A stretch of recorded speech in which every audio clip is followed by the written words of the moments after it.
Welcome back, everyone. Our final segment this morning, talking about the whole idea of citizen security, providing, I guess, protection for the military recruiting stations across the country. And it really kind of started here in Murfreesboro over on Old Fort Parkway.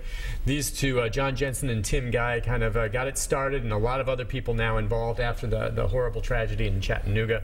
The whole idea, again, you want those signs down that say a gun-free zone at these federal recruiting facilities where you believe they are targets because they're in the military. It's an obvious target for someone who's against the U.S., and you think it's wrong that they cannot have weapons with them on the federal property. Yeah, and if it doesn't come down to those signs coming down, you know, like I said earlier, any type of National Guard takes 2 soldiers to patrol that area. Humvee, you don't even need that. Takes 2 National Guard soldiers to protect that area. And it's not like there's that many in Murfreesboro or, you know, you go to Dixon, anywhere. There's 1 or 2. So even if not National Guard, Murfreesboro Police, which, you know, you can draw yourself pretty thin doing stuff like that. Sure. So, I mean, they've got a lot on their table as well. But yeah, the U.S. military, as we know, I mean, more or less has confirmed that since this happened in Chattanooga, and I don't know if I can see it or tell, but they've redirected recruiting centers across the country themselves to step up security in the wake of what happened in Chattanooga. And so they're doing that. A handful of governors, as we've already talked about, in 7 states, I think Florida, Indiana, Arkansas, Oklahoma, Louisiana, Texas, and Wisconsin have ordered that their guardsmen be armed. Now that's different though, because that's state, right? The governor here doesn't have authority to order that these federal offices allow it. But so that would have to, he could put in requests, he could call Lamar Alexander and Bob Corker, and they could get it going at the federal level. But the law needs to be changed. It needs to be changed. Governor Haslam can arm the National Guard. You know, there's several things they could do. They could, first off, they could get up there and change it and make it so these soldiers can, these recruiters can carry their sidearms. Maybe they just need to go ahead and hire private security and let the government fund the private security and say, y'all go stand out there. No. You know, we've got jobs. There's private security works a lot of government buildings. Well, I don't know if that's been considered. That's a possibility. Then you guys would be out of a volunteer job. That's all right. Tennessee's a volunteer state. That's true. I'm just saying, you could still stay there. Let's go back. I think Joe had a follow-up. Go ahead, Joe.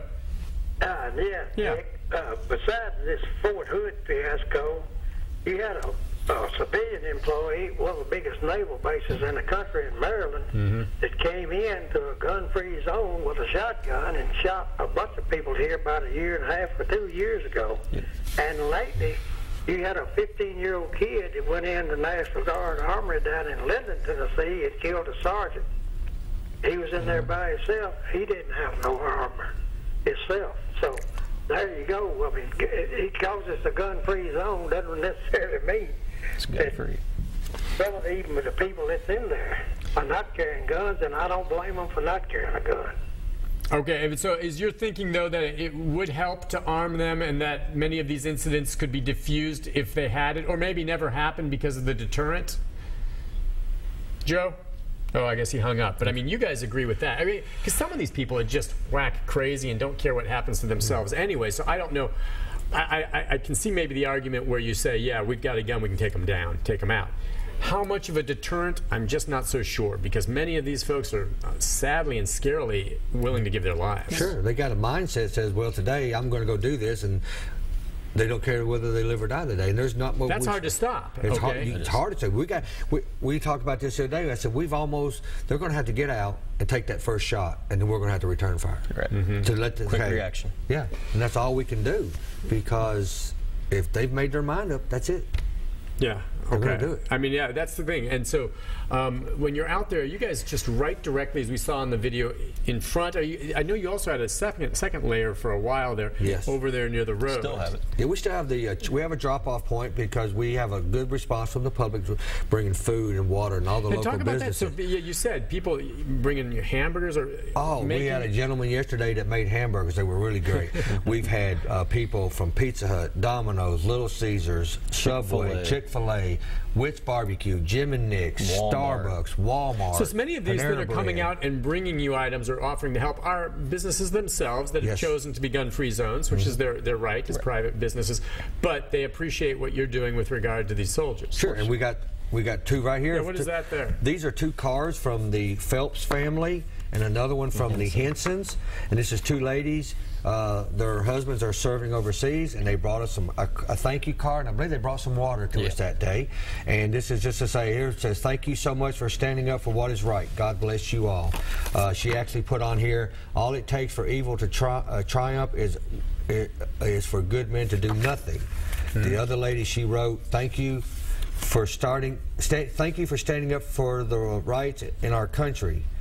You are making such a huge impact in the world. We thank you so very much. Sincerely, the Henson family. Did any of this, when you went in and you saw the reaction, and you're right, it's already started to die down, of course, you know, but were you surprised at the reaction? Absolutely. A little bit, because I get the sense that both of you would say you're not doing this to get attention. No. But were you surprised? You know, the first day that we released saying we were going to go out there, it was a Saturday or a Sunday, and I actually had a close friend of mine that lives just a couple of roads down from me asked if anybody was bringing water or food. Did you? And when you say you posted on Facebook, this was just a social media thing, just amongst your friends. Yeah. There was nothing in the media at this point. No. And we've since started a Facebook page. Okay. So what is Warrior that? Guard. I'm sorry? Operation Warrior Guard. Okay. Yeah. Okay, so go on. I'm sorry, I interrupted you. So we finally had one of our friends. They brought us a couple bottles of water, some Gatorade, and a couple little snacks. Thinking, you know, well, it's not going to get out to the public. We never intended for it to be as big as it did. You hadn't heard at that point of any other folks like yourselves doing this at recruiting offices elsewhere in the country? Not really, at that point? no. The only other one that was around was the guy in Virginia. Yeah, there was one, and I then think we came that's along. Okay, and so then, you know, you didn't think at that point there would be much. No, not what we got. Overwhelmed. We were absolutely Well, then at that blessed. point, because I remember I had a friend, and you know how these things move on social media. That's how we found out, who contacted me and said, Nick, are you aware of this Facebook page posting that they're going to be out there providing security? And first I had heard it. I said, for real? And then, you know, I called you. Because she said you were one of them that posted it, and then I came out and met you. I guess I was one of the first reporters out. You were the first. Yeah. And you guys were gracious. You could have, and you did not, but it's important for me to say that you did not seek me out. No one called me. No. Now, I know many other media followed after I was already there, but no one called me to come out there, except my tipster, who is actually someone in local law enforcement that just saw it on Facebook and just mentioned it as an aside. And we came out. But since then, have you heard from people around the country as well? I don't know if they've gone on your Facebook page, because like I said, my Facebook posting, I mean, it's not just local guys. I mean, it was from all around the world, frankly. Mine's blown up as well. I've gotten a lot on Facebook asking for advice on what would be the best steps for them to go out into their communities and do the same. You know, what kind of blocks have we hit as far as what they shouldn't do, what we've learned from it, and we try to give that information because we definitely support the cause. So yeah, since you got going, they've seen how it's worked out. Of course. No problems. No problems. And again, as you said, law enforcement, I've checked with them. Not an issue at this point. No problems. Nope. And you guys have both said you'd let me know if anything came up. Nothing to this point had. You know, as you think about this, and you know, it's great that you've gotten behind something you believe to do this to help these guys. I wish we didn't need this kind of thing this day. Don't I think you everybody wish? wishes that. You know, we wish That's we the could thing. be able to stay home and, you know, and spend time with our families. spend time with our family. And I tell you this, I know myself and with Jonathan, our families, with my wife Lori, very supportive, standing behind us, knowing what we're doing. And we're dedicated to this, and we firmly believe in this. And if it gets down to just Jonathan and I standing, that's what it's going to have to be. Yeah, I mean, it's interesting. We were talking during one of the breaks that just by happenstance, this all started, and of course with the Chattanooga, you know, tragedy too. After that, the hottest time of the year. You guys are out there, and you know, if you continue through this, and as Congress moves slowly, depending on what they do with the military rule, you could be in the middle of the freezing winter. Well, that's okay. We got military. winter coats. That's not what's that? We got coats. You'll be bundled up and be in position. But again, just to reiterate, even if it's just the two of you, you have no plan. I mean, we could end up doing another show this time next year with both of you if they haven't changed the law. Sure. Yeah. We brought awareness. We want the government to know, hey, step up and you do the right thing. If what we saw, we've heard about the letters from the Department of Defense to put on.